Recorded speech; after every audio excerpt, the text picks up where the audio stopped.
Hello and welcome to Roundtable. Cold War II may already be upon us, although this time around, instead of an arms race between the US, its allies, and Russia, it involves economic sanctions, accusations of internal political meddling, cyber warfare, and proxy wars in places such as Syria. They are the new weapons of choice, but not everybody wants to join this geopolitical fight.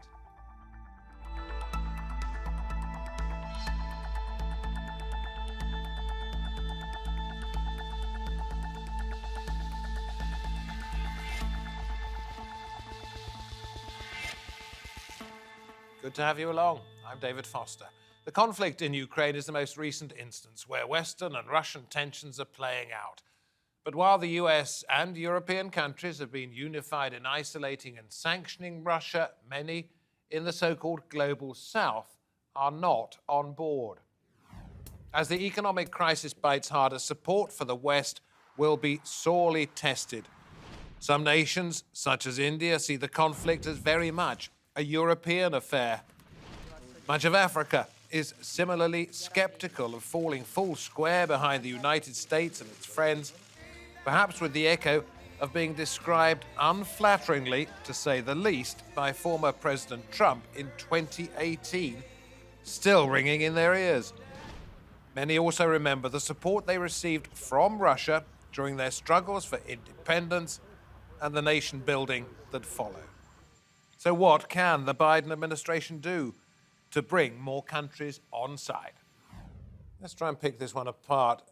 In Washington, D.C., we have Joel Hickman, Deputy Director of the Transatlantic Defense and Security Program at the Center for European Policy Analysis. To London, Domitilla Sagramoso joins us once again, Senior Lecturer at King's College London. Also in the UK capital, Alex Vines, Director of Africa Program at Chatham House. Great to have you all on board. Domitilla, let me ask you first of all, the question I posed there was, what more can the West do to stop those that are vacillating or those that are directly against any condemnation from the West? What more can it do to bring them on board? Well, I think it's difficult because now it seems that a bit of the momentum that existed initially in terms of support to Ukraine and the Western position globally has been a bit lost. But of course, there is pressure that can be exerted over countries, for example, such as Turkey, threatening sort of secondary sanctions.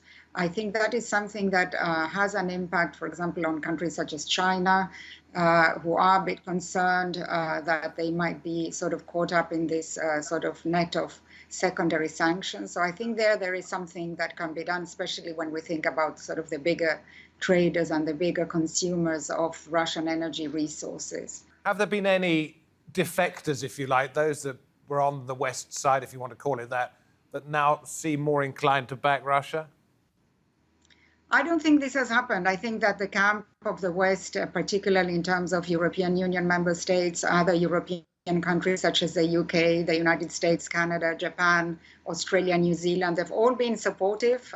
There was a sort of a motion in the UN general. It's going to come to the General Assembly, but it was first presented to the entire group by Ukraine, and it was supported by mostly European countries, Western countries, Japan, Canada, New Zealand, and Australia and Japan. So I think sort of this sort of alliance of so-called Western developed democracies is still holding. I think the question is now to what extent this is going to continue during the winter, when there is going to be a lot of pressure over increasing energy prices, and there's going to be pressure on governments to sort of try to see if by sort of easing sanctions on Russia, some kind of trade in energy can be reestablished. But I think this is going to be very unlikely. Joel, I'll come to you on that in just a moment, wavering perhaps within Europe. But Alex, I want to come to you first of all. You mentioned Domitilla at the UN in March, the resolution condemning Russia, quoting aggression and demanding withdrawal from Ukraine, saw India and 17 African nations abstain, together making up half of all abstentions. Why would you think Africa is a continent apparently of such indifference to what is happening? I don't think it's indifference at all. I think it's about non-alignment. and it's about not getting pigeonholed. So one African country sided with Russia, that's Eritrea, and they are a country that's, they are forever exceptionalistic. But everybody else either voted for the resolution or abstained, or didn't abstain, went off for a cup of coffee. And the second resolution that I think is very telling, which is the one on around the Russia on the Human Rights Council, you get an even more stark situation of 35 African countries abstaining, 9 opposed, and 10 supporting the resolution. And I think that gives you a sense of the direction of travel of Africa, where the default instinct for most countries is non-alignment. So abstention is the default. Is non-alignment simply another way of saying I'm looking after myself, Jack? Non-alignment served Africa well during the Cold War. And so sometimes there will be transactional politics, and that'll be really what's Russia offering us, or what's the West offering us in particular. But you're absolutely right. Otherwise, it will be, we don't want to get pigeonholed. This is not our battle, and therefore we'll stay out of it, and we'll either abstain or we'll go off and have that cup of coffee. Okay. Joel, let me come to you. G20 appears pretty much divided. Only half the bloc has imposed penalties. We're looking at a map now on Russia for invading Ukraine. No sanctions from India, South Africa, Brazil, Mexico, to name one or two. What do you think when you're looking at Europe and it seems to be united on this? And you hear that Germany isn't sending everything it said it would do to Ukraine. It's sort of vacillating here, there and everywhere. Are there cracks appearing? I think on sanctions and, calling Russia out, I think you do need to look at each country individually on its own merits when it comes to that. I think some countries do have close historical ties to Russia, but many more are completely reliant on its essential commodities, such as gas, oil, grains, fertilizer, arms in the case of India. But we should remember that countries representing 60 to 70% of global GDP have sanctioned Russia. So that's certainly not insignificant. I think just touching upon your previous question, I do think it's unrealistic to expect developing countries to immediately apply the same level of sanctions on Russia as, say, the US or Europe, where many are reliant on those essential commodities, as I say. It's a bit like the climate debate when you hear the argument about developing nations and whether they should reduce their carbon emissions at the same speed as wealthier nations. I think going back to your question on Europe, I think Europe is the global exception when it comes to sanctions policy. We've seen Europe take quite extraordinary decisions, really, which have severely impacted their interests and their economies in the short term in terms of sanctioning gas and oil imports. And they've done that because, well, they believe it's the right thing to do. They want to punish Russia, but they also want to dissuade Russia and dissuade other countries around the world from undermining the rules-based international But what I'm order. wondering, looking at these individual countries, as you say, we can't just look at the European Union. You have to look at powerful countries within that bloc, such as Germany. And Germany's going to suffer as probably more than most countries when it comes to an energy shortage. It promised arms to Ukraine. It hasn't delivered on them because it's worried about the effects of doing that, whereas the UK and other countries have been shipping goodness knows how much stuff over there. Germany might be considered to be a weak link in this. Well, I think Germany's taken, like the rest of Europe, has taken an extremely principled stand, and I think we should congratulate Germany for doing that. I think, if you look at the pledges that Germany made in terms of its defence spending commitments, the 2% and the 100 billion modernisation programme immediately following the invasion back in February and March, that's a game changer, if you like, for Europe and European defence. And I think Germany does need to play a leadership role going forward. And yes, Germany has been one of the more reliant countries, let's say, when it comes to Russian gas and oil. But they've led the way when it comes to the EU sanctions. I mean, the EU has agreed, let's not forget, to ban 90% of Russian oil imports by the end of this year, and all gas imports from Russia by the end of 2027.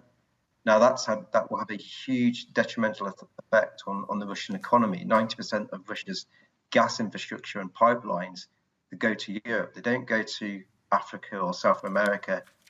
Even if it was possible to build pipelines of that length, Russia doesn't have the money to pay for it, and it takes years to build. So I think Europe has taken some pretty bold decisions, and we should congratulate Europe for doing that. Okay, Domitilla or Alex, do you want to either disagree with me and my suggestion that Germany is showing itself to be perhaps a weak link in this, or do you want to follow up on any of those points? Domitilla first.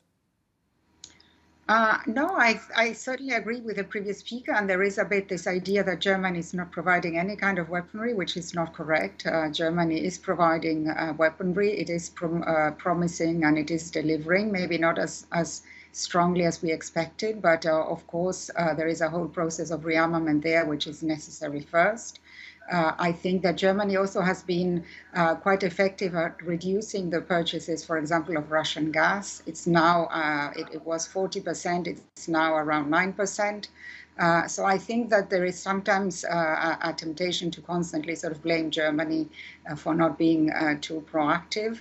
I think the foreign minister of Germany has been very vocal in terms of presenting a very strong hard line vis-a-vis Russia. Alex, I want to come to you. Let's put a map up of a number of countries that support Russia. I'll just run through a list in no particular order. Syria, Belarus, Myanmar, you already mentioned Eritrea, Venezuela, Cuba, Nicaragua. And now I want to hear from the US ambassador to the United Nations. If a country decides to engage with Russia where there are sanctions, then they are breaking those sanctions. They're breaking our sanctions, and in some cases they're breaking UN sanctions with other countries, and we caution countries not to break those sanctions, because then if they do, they stand the chance of having actions taken against them for breaking those sanctions. Alex, there she is suggesting that if a country supports Russia through whatever means, and it is not being sanctioned, then it could face penalties itself. It's a kind of threat, isn't it, to those countries that are saying, listen, we're on your side to Russia. Yeah, it is a threat, and it's not just her. A number of Western policymakers have been making that suggestion that if you're not for us, you're against us. But as I've already argued, I think in the global south that doesn't land very well. And the instinct there is not to get pigeonholed into one particular position. So, for example, Linda Thomas-Greenfield was suggesting that Mozambique should not buy subsidized oil from Russia, which caused a massive debate in Mozambique. I was there for it. I've only just come back from the country. And it strengthened the pro-Russian lobby, because it was seen as a kind of neo-imperial statement by the United States, without understanding the difficulties with spiking energy prices and inflation that a country like Mozambique, which is one of the poorest in the world, is facing. So I think this is where Western policymakers are going to have to be clever and more nimble in the way that they frame this contest with Russia. Joel, what do you make about the fact that Putin may have gambled that the West resolve would actually crack because of Western inaction in Syria, US failure, Iraq, Afghanistan, etc., France having to retreat out of Mali, etc., etc. What do you think he would have made of that? Would he have seen an opportunity that perhaps hasn't been realized? Yes, I think he's made a massive miscalculation. I think he would have expected Europe over time to have splintered. I think part of that calculation would have been meant much of Europe's reliance, as I say, on Russian gas and oil supplies.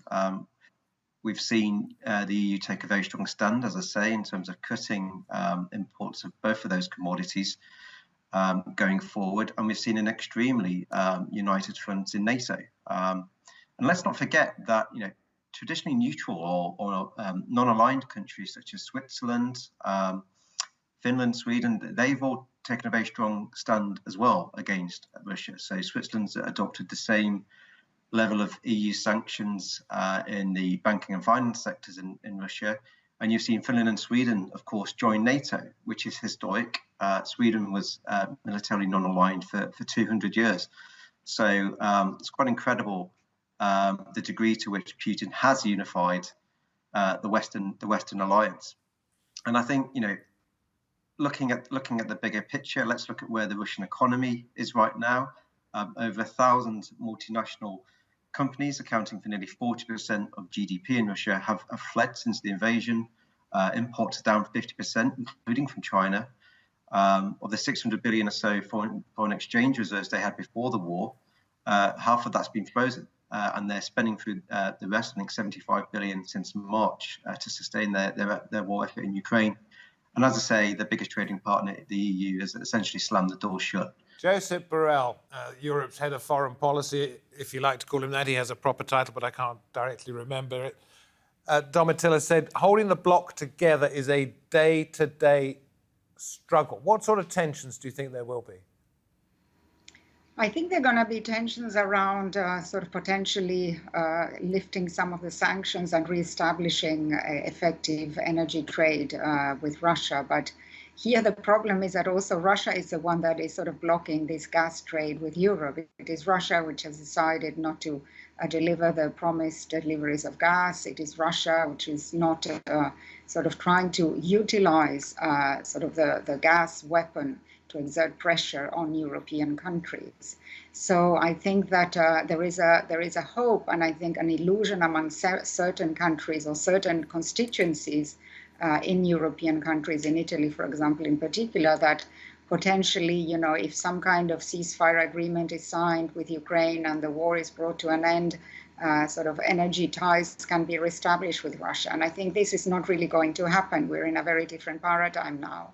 And I think that therefore this is going to be very challenging to explain to people that even if there is an end to sort of the violence as we see it now, you know, that this doesn't signify that we're going to see a return to where the situation was before February 2022. I think that nevertheless, I mean, there are going to be initiatives, for example, if there is a new government in Italy that is sort of dominated by the right, especially there are parties such as Berlusconi's party and also Lega, led by Salvini, who have certainly an intention to sort of see if they can become brokers of negotiations. And that is going to cause tension with countries such as Poland, for example, which you know, wouldn't want to see some kind of ceasefire agreement being signed. So I think that a lot of the tensions are going to be around what is happening on the ground in Ukraine and pressures to force Ukraine maybe to sign some kind of ceasefire agreement. And some countries like the Baltic states, the Finns, the Danes, the Poles and the Brits saying, no, you know, we really cannot agree to that, and not putting pressure on Ukrainians. And I think that's going to, in a way, win the day. Okay, so can we just for a moment try and look at both the moral and the philosophical side of the debate and the practical side? I want to ask you, Alex, first of all, South Africa. It has not imposed any sanctions at the moment. We know it's had strong links in the past with the former Soviet Union, with Russia. Going to the transactional side of things, what would it take for that country to change? I don't think it will ever vote for the West. It would be because of the emotional ties from the Soviet period, when the Soviet Union supported the African National Congress, the party of government, quite deeply and consistently, unlike the West, which was all over the place in terms of supporting apartheid in part. So it would need a change of government in South Africa. So the ANC would need to lose, I think, to see a change of position. Now, South Africa is different from a lot of other African countries, which will be more transactional, more discerning. But the fundamental tie between South Africa and the Russian Federation is a historic, emotional one. It's about history. Which side and where did you stand on the fight against apartheid? If we look at the bigger map of the African continent, I'm going to try and draw in Saudi Arabia into this. I don't know whether you want to come into it, but as a member of the G20, it also hasn't imposed sanctions. What would it take for that country to do it? Is that one for you, Alex, or anywhere else? Yeah, you carry on. You want to say something? Yeah, so I mean, I think each country has its own interests and will look at its position on a case-by-case basis. So I think we're going to be seeing more and more a la carte foreign policy. No set menus here. Choose which issue and at what moment will you side with the West or whether you will abstain. I think it's very rare that you will actually vote in support of the Russian Federation. You've named that list: Syria, Belarus, North Korea, Eritrea. Very few will actually do that. Can we consider this for a moment? We've talked about transactional nature of whatever is going on in the world. You scratch my back, I'll scratch yours. How rich a country, Joel, do you have to be to take a moral view of what is happening? Well, I think that's a really insightful question, actually. It kind of goes back to what I was saying earlier about how Europe has been a kind of outlier in being able to take the decisions it has, which have undoubtedly harmed their economic interests in the short term. And they've done that based on democratic principles and values in a way that it's much harder for developing nations to do, given their reliance on the essential commodities I talked about. I think Saudi Arabia is an interesting example, actually. I think the 2021 US ban on offensive weapon sales to Saudi Arabia has opened the door for Russia to develop a closer trade relationship with Saudi Arabia. Like India, Saudi Arabia is very reliant on imports of weapon systems and arms because they have no domestic defense industry to speak of. And I guess one of the major advantages that Russia has in its dealings with trade partners is its general indifference to human rights abuses, which is what's hampered EU and US weapon sales in recent years to the likes of Nigeria and Saudi Arabia.